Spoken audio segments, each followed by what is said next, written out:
항체는 영어로 엔티바디라고 한다. 몸을 뜻하는 바디, 반대를 의미하는 접두사 엔티마이너스가 붙으며 만들어진다. 즉, 몸으로 들어오는 것에 반대하는 물질이다. 항체는 바이러스, 세균 등이 신체에서 활성화되지 못하기 위해 혈액에서 만들어진다. 단백질의 탄수화물이 결합된 형태로 이 항체에는 어떤 물질과 반응한다. 이 물질을 항원이라고 한다. 항체가 항원에 반응할 때는 아주 정교하게 결합된다. 레고에서 같은 모양의 블럭이 딱 들어맞는 것과 같다. 이처럼 항원과 항체가 결합되는 것을 면역 반응이라고 한다. 질병에 걸린 누군가의 병원균 항원이 들어와 질병의 항체를 생성하게 되면 질병의 원인이었던 항원을 소멸시킨다. 이런 반응을 세포는 기억해둔다.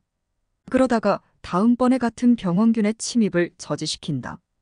마치 테트리스에서 복잡한 블록과 블록이 완벽한 한 줄을 쌓고 나면 모난 결합해야 할 모난 모양이 사라지는 것처럼 와 마이너스가 들어맞으며 0으로 중화된다.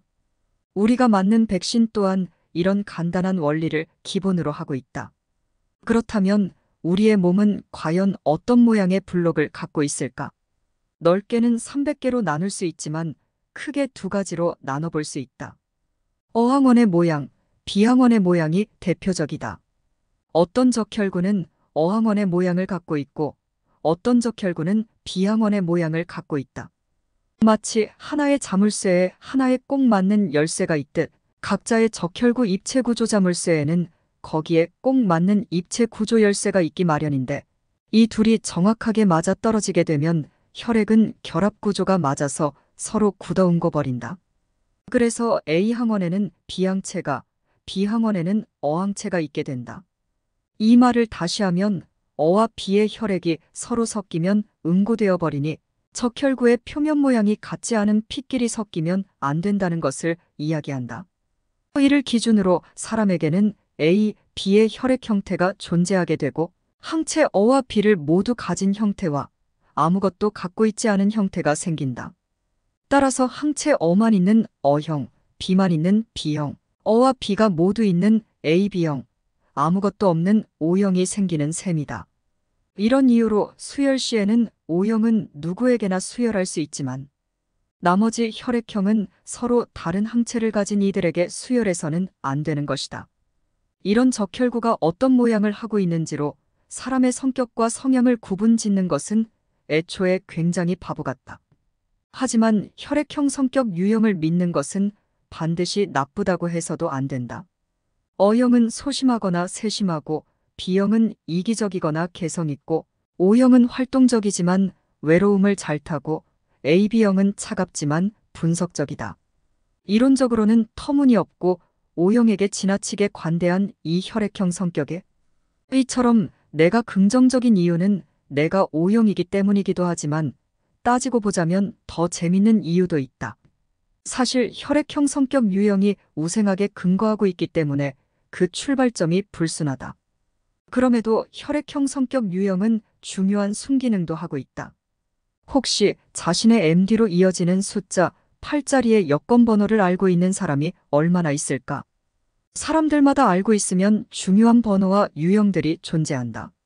흔히 우리에게는 주민등록번호가 그렇고 카드 비밀번호가 그렇다. 그중 사람들이 잊지 않아야 하는 것들 중 혈액형도 있다. 갑작스러운 사고에 대비하여 혈액을 공급받기 위해서 주는 사람과 받는 사람이 즉각적으로 혈액을 인지하는 것은 몹시 중요하다. 중요한 수술에도 불구하고 단순히 혈액 타입이 맞지 않아 수혈하고 혈액이 응고되어 사망해버리면 얼마나 안타까운 일이란 말인가. 사회적 동물인 인간은 이런 이유로 서로를 위해 자신의 혈액 타입을 알아야 좋다. 갑작스러운 전쟁 상황이나 자연 피해를 통한 부상자가 생겼을 때 즉각적인 조치를 위해서 혈액 타입을 암기하는 건 매우 중요하다. 원래 문자가 없는 시기 후손들에게 역사를 전달하는 방법은 흥미를 심어주는 스토리텔링이었다. 곰을 숭배하는 부족과 호랑이를 숭배하는 부족의 전쟁에서 곰의 부족이 승리한 것을 어떤 식으로 전달해야 할지 고민하던 사람들은 곰과 호랑이가 동굴에서 쑥과 마늘을 먹으며 경쟁을 했다는 이야기를 통해 5천년 뒤에도 중요한 것을 잊지 않게 했다. 우리는 혈액에 관한 공통적인 관심사를 통해 처음 보는 사람들과도 빠르게 친해진다. 원래 자연의 세계에서 사회성이란 자연스러운 일은 아니다.